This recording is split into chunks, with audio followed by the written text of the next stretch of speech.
بسم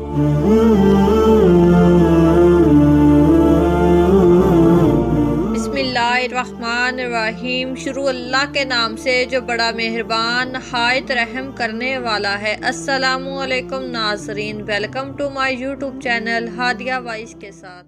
پیارے دوستو، آج کی اس خاص ویڈیو میں ہم حضرت علی رضی اللہ تعالی عنہ کے حیرت انگیز اور سبق آموز واقعات پیش کریں گے۔ اللہ تبارک تعالیٰ نے حضرت علی رضی اللہ تعالی عنہ کو دنیا اور آخرت دونوں جہاں کے علم سے نوازا تھا۔ حضرت علی رضی اللہ تعالی عنہ کی ذات گرامی ایک ایسی پوشیدہ حقیقت ہے کہ جسے آج تک کوئی مکمل کھوج نہیں سکا۔ حضرت علی رضی اللہ تعالی عنہ اپنے آپ میں ایک علوم ہے۔ اللہ تبارک تعالیٰ نے حضرت علی رضی اللہ تعالی عنہ کو کائنات کے تمام رازوں اور حقیقتوں سے شناس کر دیا تھا۔ پیارے دوستو، حضرت علی رضی اللہ تعالی عنہ جب بھی محفل میں تشریف فرمایا کرتے تو لوگوں سے خود کہتے کہ اے لوگو، اگر تم کسی معاملے میں رہنمائی چاہتے ہو تو مجھ سے سوال کرو۔ نبی پاک صلی اللہ علیہ وآلہ وسلم کے سبھی صحابہ میں حضرت علی رضی اللہ تعالی عنہ کے علاوہ کوئی بھی ایسا نہیں تھا جس نے یہ کہا ہو کہ اے لوگو، تم مجھ سے سوال کرو اور میں اس کا صحیح جواب دوں گا۔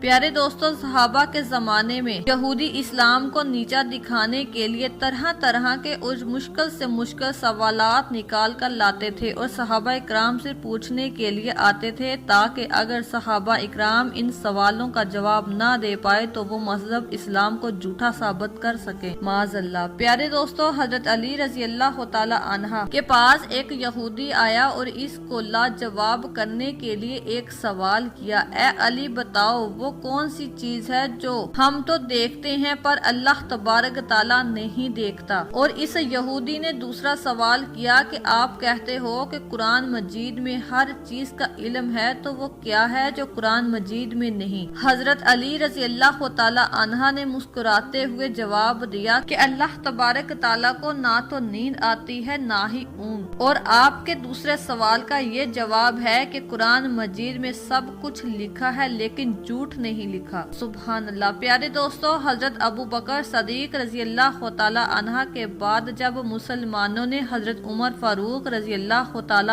عنہ کو اپنا دوسرا خلیفہ بنایا تو حضرت عمر رضی اللہ تعالی عنہ کے خلیفہ بننے کے بعد روم کے بادشاہ نے زمین و آسمان میں چھپے ہوئے کچھ رازوں کے بارے میں سوالات کرنے کے لیے ایک شخص کو مسلمانوں کے خلیفہ حضرت عمر رضی اللہ تعالی عنہ کے پاس بھیجا۔ جب یہ شخص مدینہ منورہ پہنچا اور حضرت عمر رضی اللہ تعالی عنہ کے دربار میں پہنچا تو وہ شخص کہنے لگا کہ اے مسلمانوں کے خلیفہ، میں بادشاہ روم کی طرف سے آپ کے پاس زمین و آسمان کے موجود چھپے ہوئے کچھ رازوں کے بارے میں سوالات کرنے کے لیے آیا ہوں، کیونکہ ہم نے یہ سنا ہے کہ آپ کے نبی نے وہ آخری نبی ہونے کا دعویٰ کیا تھا جس آخری نبی کا ذکر ہماری تورات اور انجیل جیسی کتابوں میں ہے۔ اگر آپ کے نبی نے آخری نبی ہونے کا دعویٰ کیا تھا تو میں کچھ سوالات آپ سے کرنا چاہتا ہوں، اور اگر آپ نے میرے ان سوالوں کا صحیح جواب دے دیا تو میں اپنے بادشاہ کو یہ خبر پہنچا دوں گا کہ یقیناً مسلمانوں کے نبی ہی وہ آخری نبی ہیں جن کا ذکر ہماری کتابوں میں موجود ہے۔ لیکن اے خلیفہ، اگر آپ نے میرے سوالوں کا صحیح جواب نہیں دیا تو یقیناً آپ کا نبی جھوٹا ہے، معاذ اللہ۔ جب حضرت عمر رضی اللہ تعالی عنہ نے یہ سنا تو انہوں نے فرمایا کہ اے خدا کے بندے، جان لو کہ ہمارے نبی ہی وہ آخری نبی ہیں کہ جس آخری نبی کا ذکر تورات، زبور اور انجیل میں موجود ہے، اور تم مجھ سے جو بھی سوال کرنا چاہتے ہو بے شک کر سکتے ہو۔ اتنا سن کر یہ شخص کہنے لگا تو پھر میرا پہلا سوال یہ ہے کہ آخری زمین میں وہ ایسی کون سی جگہ ہے جہاں پر صرف ایک مرتبہ سورج کی روشنی پڑی اور پھر اس کے بعد اس جگہ پر آج تک کبھی بھی سورج کی روشنی نہیں پڑی؟ لہٰذا آپ مجھے اس جگہ کے بارے میں بتائیں۔ میرا دوسرا سوال یہ ہے کہ جیسا کہ زمین پر ہر طرف پانی کی وجہ سے پیداوار ہوتا ہے، لیکن اس زمین پر وہ ایسا کون سا درخت ہے جو درخت بغیر پانی کے پیدا ہوگا؟ اب مجھے اس درخت کے بارے میں بتائیں۔ اور میرا تیسرا سوال یہ ہے کہ وہ ایسی کون سی چیز ہے کہ جس نے نہ تو ہاتھ ہے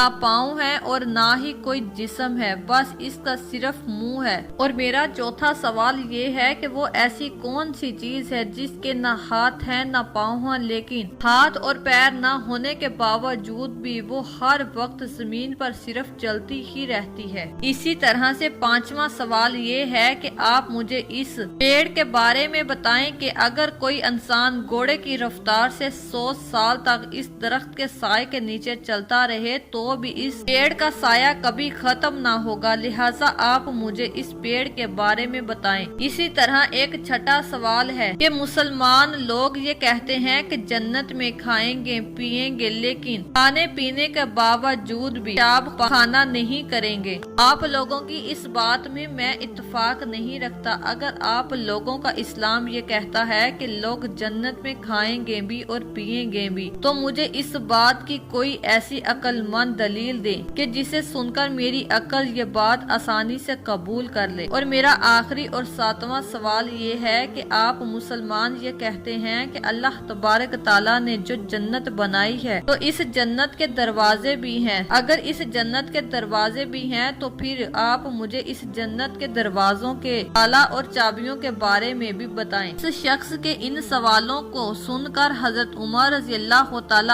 عنہ نے اس محفل میں موجود تمام صحابہ اکرام کو یہ حکم دیا کہ وہ فوراً اس شخص کو اس کے سوالوں کے جواب بتائیں، لیکن اس محفل میں کوئی بھی شخص ایسا موجود نہیں تھا جو اس کے ایک بھی سوال کا جواب دے سکے۔ کچھ دیر کے بعد جب اس شخص نے دیکھا کہ میرے ان سوالوں کا کوئی بھی جواب نہیں دے پا رہا تو اس یہودی نے کہا کہ اے مسلمانوں کے خلیفہ، یہاں پر موجود کوئی بھی شخص میرے سوالوں کی جواب دینے میں ناکامیاب ہے، تو لہٰذا کیا میں یہ سمجھوں کہ آپ کے نبی نے آخری نبی ہونے کا جھوٹا دعویٰ کیا تھا؟ کیونکہ ہمارے نبی اور پیغمبروں نے ہمیں آخری نبی کی پہچان کرنے کے لیے ہمیں یہ کچھ سوال بتائے تھے اور ہم سے یہ کہا تھا کہ ان سوالوں کے صحیح جواب یا تو خود وہ آخری نبی بتا سکتا ہے یا پھر وہ جسے خود آخری نبی نے علم عطا کیا ہو یا وہ اس آخری نبی کے علم کا وارث ہو۔ اس شخص کی بات سن کر صحابہ اکرام نے اس شخص سے کہا کہ اے خدا کے بندے، اگر تو ان سوالوں کے جوابات چاہتے ہیں تو حضرت علی ابن ابو طالب رضی اللہ تعالی عنہ کے پاس جا، کیونکہ وہی تیرے ان سوالوں کا جواب دے سکتے ہیں۔ لہٰذا وہ شخص حضرت علی رضی اللہ تعالی عنہ کے پاس پہنچا اور وہاں پہنچ کر اس نے اپنا سارا واقعہ بتایا اور اپنے سارے سوالات ان کے سامنے پیش کر دیے۔ حضرت علی رضی اللہ تعالی عنہ نے اس شخص کے سوالوں کو سن کر فرمایا، اے خدا کے بندے، تیرا پہلا سوال یہ ہے کہ آخر اس زمین پر وہ ایسی کون سی جگہ ہے کہ جہاں پر صرف ایک مرتبہ سورج کی روشنی پڑی؟ تو اے خدا کے بندے، وہ جگہ جہاں پر صرف ایک بار سورج کی روشنی پڑی تھی وہ جگہ سمندر کا وہ حصہ ہے کہ جس حصے میں اللہ تبارک تعالیٰ کے نبی حضرت موسیٰ علیہ السلام نے اپنی قوم کو گزارا تھا۔ اللہ تبارک تعالیٰ نے حضرت موسیٰ علیہ السلام کو یہ حکم دیا تھا کہ اے موسیٰ، اپنا عصا اس سمندر پر مارو۔ جیسے ہی موسیٰ علیہ السلام نے اپنا عصا اس سمندر پر مارا تو سمندر ہٹ گیا، دو حصوں میں تقسیم ہو گیا اور حضرت موسیٰ علیہ السلام کی قوم سمندر کے اس حصے سے گزرنے لگی۔ جب حضرت موسیٰ علیہ السلام کی قوم سمندر کے اس حصے سے گزر رہی تھی تو سمندر کے اس حصے پر پہلی بار سورج کی روشنی پڑی تھی۔ پھر اس کے بعد جب حضرت موسیٰ علیہ السلام کی قوم سمندر کے اس حصے سے گزر گئی تو وہ سمندر آپس میں مل گیا اور وہاں پر پھر سے پانی بھر گیا۔ اس کے بعد آج تک دوبارہ کبھی اس جگہ سورج کی روشنی نہیں پڑی۔ لہٰذا وہ جگہ جہاں پر صرف ایک مرتبہ سورج کی روشنی پڑی تھی تو وہ جگہ سمندر کا یہی حصہ ہے۔ اسی طرح تمہارا دوسرا سوال کہ زمین پر ہر پیڑ پودا پانی کی وجہ سے پیدا ہوتا ہے، لیکن وہ ایسا کون سا پیڑ ہے جو بغیر پانی کے پیدا ہوا تھا؟ تو اے خدا کے بندے، جان لے کہ وہ پیڑ جو بغیر پانی کے پیدا ہوا تھا وہ پیڑ اللہ تبارک تعالیٰ نے اپنے نبی حضرت یونس علیہ السلام کے لیے زمین سے ایک لمحے میں اگا دیا تھا۔ جب حضرت یونس علیہ السلام کئی دنوں تک مچھلی کے پیٹ میں رہنے کے بعد باہر نکلے تو مچھلی کے پیٹ میں رہنے کی وجہ سے آپ کے جسم کا سارا گوشت گل چکا تھا اور حضرت حضرت یونس علیہ السلام نے اور اپنے جسم کے اس درد کو تکلیف کی وجہ سے حضرت یونس علیہ السلام نے اللہ تبارک تعالیٰ سے رو رو کر دعا مانگی تھی۔ پھر اللہ تبارک تعالیٰ نے اس کی اس دعا کو فوراً قبول کیا اور ایک ہی لمحے میں بیل کے اس درخت کو زمین سے اگا کر پیدا کر دیا، جس کے پھلوں کو کھا کر حضرت یونس علیہ السلام دوبارہ سے صحت یاب ہو گئے۔ لہٰذا اے خدا کے بندے، وہ پیڑ ہے جو بغیر پانی کے پیدا ہوا تھا، وہ یہی پیڑ ہے جو پیڑ اللہ تبارک تعالیٰ نے اپنے نبی حضرت یونس علیہ السلام کے لیے زمین سے ایک لمحے میں اگا کر پیدا کر دیا تھا۔ اور اس کے بعد تمہارا تیسرا سوال کہ وہ ایسی کون سی چیز ہے کہ جس کے نہ تو ہاتھ ہیں، نہ پاؤں ہیں اور نہ ہی کوئی جسم ہے، اور اس کا صرف اور صرف ایک منہ ہے۔ تو اے خدا کے بندے، جان لے کہ وہ چیز جس کا صرف اور صرف منہ ہے وہ دوزخ کی آگ ہے، کیونکہ دوزخ کی آگ ہر چیز کو کھا جاتی ہے، اور دوزخ کی آگ انسان کو اس طرح سیکھے گی جیسے کہ بھوکا جانور اپنے شکار کو چیر پھاڑ کر کھاتا ہے۔ اللہ تبارک تعالیٰ قرآن مجید میں ارشاد فرماتا ہے کہ جب دوزخ کی آگ دور سے ان لوگوں کو دیکھے گی تو یہ لوگ دوزخ کی آگ کا جوش مار مار کر چنگاڑے سنیں گی کہ اے خدا کے بندے، اللہ تبارک تعالیٰ کے یہی وہی شخص کامیاب ہے کہ جس نے اللہ اور اس کے آخری رسول کا اقرار کیا ہے، اور وہ ہمیشہ کے لیے ناکامیاب ہے کہ جس نے اللہ تبارک تعالیٰ اور اس کے آخری نبی کا انکار کیا۔ اسی طرح سے تمہارا چوتھا سوال کہ وہ ایسی کون سی چیز ہے جو زمین پر ہر وقت صرف چلتی رہتی ہے جبکہ اس کے نہ ہاتھ ہیں نہ پیر ہیں۔ اے خدا کے بندے، وہ چیز جو زمین پر صرف چلتی رہتی ہے وہ پانی ہے، کیونکہ جب سے اللہ تبارک تعالیٰ نے پانی کو زمین پر اتارا ہے تو وہ تب سے لے کر آج تک یہ پانی اسی طرح سے زمین پر ہمیشہ صرف اور صرف چلتا ہی رہتا ہے۔ اور لوگوں کے لیے اللہ تبارک تعالیٰ نے اس پانی میں ایک سیکھ رکھی ہے کہ جس طرح سے پانی اس زمین پر چلتا رہتا ہے تو اس کے چلنے کی وجہ سے اللہ تبارک تعالیٰ خود بخود زمین میں اس کی چلنے کے لیے راستے بناتا جاتا ہے۔ تو اے انسان، تو ہی صرف ایک بار اللہ کے راستے پر چل کر تو دیکھ، بے شک اللہ تیرے لیے بھی خود بخود راستے بنائے گا۔ اس دنیا میں لاچاری اور بے بسی میں رہتا ہے، تیری یہ لاچاری اور بے بسی سب کے سب ختم ہو جائے گی۔ تمہارا پانچواں سوال وہ ایسا کون سا درخت ہے کہ اگر کوئی انسان گھوڑے کی رفتار سے 100 سال تک اس پیڑ کے سائے کے نیچے چلتا رہے تو بھی اس پیڑ کا سایہ کبھی ختم نہیں ہوگا؟ تو اے خدا کے بندے، وہ پیڑ شجرۃ الطوبہ ہے۔ شجرۃ الطوبہ جنت کے درختوں میں سے ایک درخت ہے۔ یہ پیڑ اتنا بڑا ہے کہ اس پیڑ کی شاخیں اور ٹہنیاں جنت میں موجود ہر گھر تک پہنچتی ہیں۔ اس پیڑ کے نیچے اللہ تبارک تعالیٰ نے مشک، زعفران اور بر کے بڑے بڑے پہاڑ بنا رکھے ہیں۔ جنت کے اتنے بڑے اس پیڑ کی مثال ہماری اس دنیا میں سورج کی ہے، کیونکہ سورج کی روشنی اور کرنیں ہماری زمین پر موجود ہے جو ہر گھر تک پہنچتی ہے۔ اسی طرح سے اللہ تبارک تعالیٰ ہر چیز پر قادر ہے کہ وہ ہماری دنیا میں اتنے بڑے سورج کو بنایا، تو بے شک وہ اللہ تبارک تعالیٰ ہر چیز پر بھی قادر ہے۔ وہ جنت میں ایک بہت بڑا پیڑ بھی بنا سکتا ہے۔ پیارے دوستو، اس شجرۃ الطوبہ کے بارے میں اللہ تبارک تعالیٰ نے قرآن میں ارشاد فرمایا، اور جو لوگ ایمان لائے اور نیک کام کرتے رہے تو ان کے لیے جنت میں طوبہ ہے، اور یقیناً آخرت میں بھی ان کا ایک اچھا انجام ہے۔ اسی طرح سے تمہارا چھٹا سوال یہ ہے کہ اسلام کا یہ کہنا کہ جنت میں لوگ کھائیں گے، پیئیں گے اور کھانے پینے کے باوجود بھی وہ پیشاب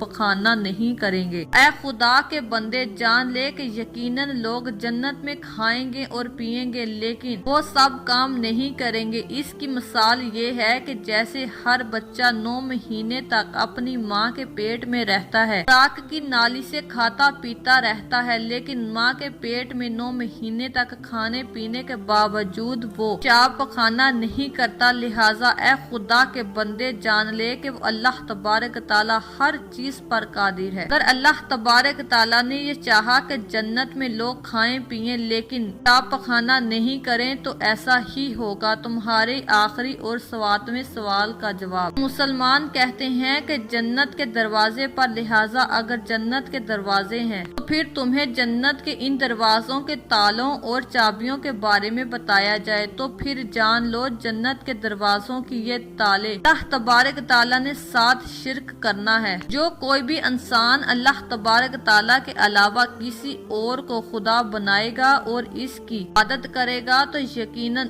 اس کے لیے جنت کے دروازے کے تالے کبھی نہیں کھلیں گے۔ ان دروازوں کے تالوں کی چابیاں سچے دل سے موت کے وقت بھی لا الہ الا اللہ محمد رسول اللہ کی گواہی دیتا ہے۔ ایک مرتبہ ایک شخص حضرت امام علی ابن طالب کی خدمت میں حاضر ہوا اور نہایت ہی ادب اور احترام کے ساتھ کہنے لگا کہ اے امیر المومنین، قربان جاؤں میں آپ پر اور آپ کے علم پر۔ اے امیر المومنین، میں آپ سے کچھ سوالات کرنا چاہتا ہوں۔ تو حضرت امام علی ابن طالب رضی اللہ تعالی عنہ نے فرمایا تو مجھ سے جو بھی سوال کرنا چاہتا ہے وہ بے شک کر سکتا ہے۔ تو وہ شخص کہنے لگا کہ اے امیر المومنین کہ میرا پہلا سوال یہ ہے کہ اس دنیا میں اللہ تبارک تعالیٰ کا وہ کون سا خاص بندہ تھا کہ جس بندے نے ایک ہی وقت میں سگی تو بہنوں سے نکاح کیا، جبکہ شریعت میں تو ایک ہی وقت میں 2 بہنوں سے نکاح کرنا حرام ہے، لیکن پھر بھی اس اللہ کے بندے نے ایک ہی وقت میں سگی 2 بہنوں سے نکاح کیا۔ میرا دوسرا سوال یہ ہے کہ بیل جانور کی نظریں ہمیشہ زمین کی طرف بھی کیوں جھکی رہتی ہیں؟ یہ جانور آسمان کی طرف کیوں نہیں دیکھتا؟ اور میرا تیسرا سوال یہ ہے کہ جب بھی زمین پر جنات کی حکومت تھی تو اس وقت جنات کا سب سے بڑا بادشاہ کون تھا؟ آپ مجھے اس بادشاہ کے بارے میں بتائیں۔ اور میرا چوتھا سوال یہ ہے کہ اللہ تبارک تعالیٰ نے جنات کی طرف بھی کوئی نبی کو بھیجا تھا؟ میرا پانچواں سوال یہ ہے کہ انسانوں میں ابلیس کا کیا نام تھا؟ میرا چھٹا سوال یہ ہے کہ زمین پر سب سے پہلے کفر کس نے کیا؟ میرا ساتواں سوال یہ ہے کہ وراثت میں مرد کو 2 حصے اور عورت کو صرف 1 حصہ ہی کیوں دیا جاتا ہے؟ میرا 8واں سوال یہ ہے کہ اس زمین پر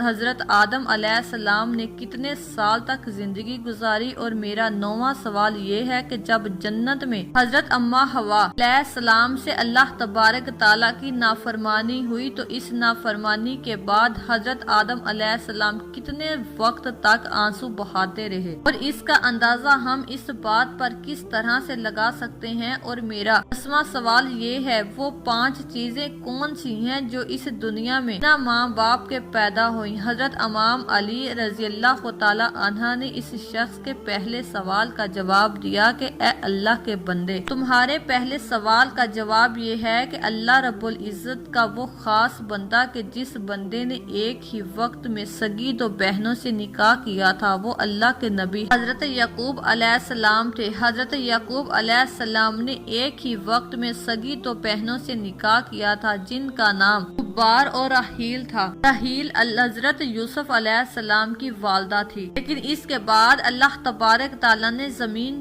پر یہ حکم جاری کیا اور ایک ہی وقت میں سگی 2 بہنوں سے نکاح کرنا حرام کر دیا، اور جس کسی نے بھی ایک ہی وقت میں 2 بہنوں سے نکاح کیا تو اس نے گناہ عظیم کیا۔ اب تمہارے دوسرے سوال کا جواب یہ ہے کہ بیل جانور کی نظریں ہمیشہ زمین کی طرف کیوں جھکی رہتی ہیں؟ تو اے خدا کے بندے، جب حضرت موسیٰ علیہ السلام کی قوم نے اللہ تبارک تعالیٰ سے انکار کیا اور اللہ کے نبی حضرت موسیٰ علیہ السلام پر ایمان نہ لائے تو اس قوم کے لوگ حضرت موسیٰ علیہ السلام کو دیکھنے کے لیے کہ ہمارے پاس بھی الگ ایک خدا ہے، وہ مختلف اور الگ الگ جانوروں کی پوجا کرنے لگے، ان کی عبادت کرنے لگے اور ان جانوروں کو اپنا خدا ماننے لگے۔ بڑے ہی افسوس کی بات ہے کہ اس وقت کے انسانوں نے اس زمین و آسمان اور اس کائنات کے اصل خدا کے ہوتے ہوئے ان جانوروں کی عبادت کرنے لگے، لیکن اللہ تبارک تعالیٰ نے اس جانور کے اندر اتنی حیا رکھی کہ اس جانور نے حیا کے مارے آج تک آسمان کی طرف رخ نہیں کیا، اور وہ جانور کہتا ہے کہ اے میرے اللہ تبارک تعالیٰ، تیرے بندوں نے تیری جگہ پر میرے جیسے بے زبان جانور کو اپنا خدا بنا لیا۔ اے میرے اللہ، انسانوں کی اس غلطی کی وجہ سے میری غیرت مجھے یہ گوارا نہیں کرتی کہ میں اتنے عظیم رب کائنات کی طرف منہ اٹھا کر دیکھوں۔ یہی وجہ ہے کہ بیل شرم کے مارے آسمان کی طرف نہیں دیکھتا۔ اب تمہارے تیسرے سوال کا جواب یہ ہے کہ وہ جن جو قوم جنات کا سب سے بڑا بادشاہ تھا، اس کا نام سمان تھا، اور اللہ رب العزت نے اس جن کو آگ کے بھٹکتے ہوئے شعلوں سے پیدا کیا تھا، اور اسی طرح سے اللہ تبارک تعالیٰ نے قومی جنات کی طرح اپنے نبی حضرت یوسف علیہ السلام کو بھیجا، لیکن قوم جنات نے اللہ تبارک تعالیٰ کے نبی کی توہین کی اور انہیں بے دردی سے قتل کر دیا۔ اے خدا کے بندے، تیرے چھٹے سوال کا جواب یہ ہے کہ آسمانوں میں ابلیس کا نام عزازیل تھا، جبکہ نیچے آسمان میں اس مربوط کا نام حارث تھا، اور وہ ابلیس ہی تھا کہ جس نے زمین میں سب سے پہلے گناہ کیا تھا۔ جب اللہ تبارک تعالیٰ نے حضرت آدم علیہ السلام کو سجدہ کرنے کا حکم دیا تو سارے فرشتوں نے حضرت آدم علیہ السلام کو سجدہ کیا، لیکن ابلیس نے سجدہ کرنے سے انکار کر دیا۔ تمہارے ساتھ میں سوال کا جواب یہ ہے کہ وراثت میں مرد کو 2 حصے اور عورت کو 1 حصہ اس لیے دیا جاتا ہے کہ جب اللہ تبارک تعالیٰ نے حضرت آدم علیہ السلام اور اماں حوا کے لیے جنت کو بنایا تو اس وقت جنت میں صرف 3 دانے تھے۔ ان 3 دانوں میں سے حضرت اماں حوا علیہ السلام نے 1 دانہ کھا لیا اور باقی کے 2 دانے حضرت آدم علیہ السلام نے کھا لیے۔ بس اسی دن سے اللہ تبارک تعالیٰ نے طے کیا کہ وراثت میں مرد کے 2 حصے اور عورت کو 1 حصہ دیا جائے گا، اور اسی طرح سے حضرت آدم علیہ السلام نے زمین پر تقریباً 930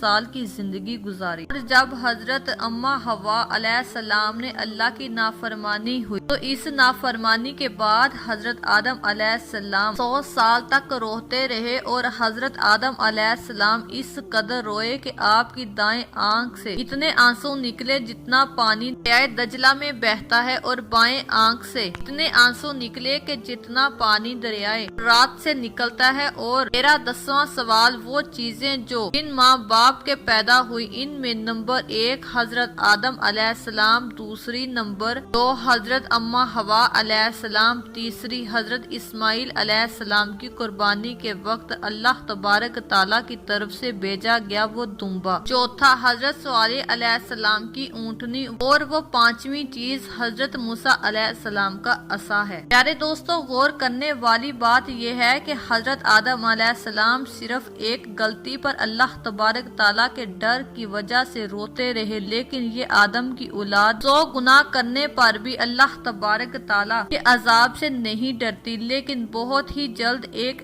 ایسا وقت آئے گا کہ جب حضرت آدم علیہ السلام کی اولاد تڑپ تڑپ کر اللہ تبارک تعالیٰ سے معافی مانگے گی، لیکن اللہ تبارک تعالیٰ اسے معاف نہیں کرے گا۔ پیارے دوستو، ہم سب کو اللہ تبارک تعالیٰ کا خوف اپنے دل میں رکھنا چاہیے اور گناہوں سے بچنا چاہیے اور گناہوں کی توبہ کرنا چاہیے، کیونکہ آنکھ بند ہونے کے بعد توبہ قبول نہیں ہوگی۔ تو پیارے دوستو، یہ تھے چند واقعات حضرت علی مرتضیٰ رضی اللہ تعالیٰ عنہ کے۔ امید ہے کہ آپ سب کو ہماری آج کی ویڈیو پسند آئی ہوگی۔ اگر آپ کو ہماری ویڈیو پسند آئی ہو تو ہماری ویڈیو کو لائک اور شیئر ضرور کیجیے گا۔ اس طرح کی ہماری ویڈیو دیکھنے کے لیے ہمارے چینل کو ضرور سبسکرائب کریں۔ شکریہ۔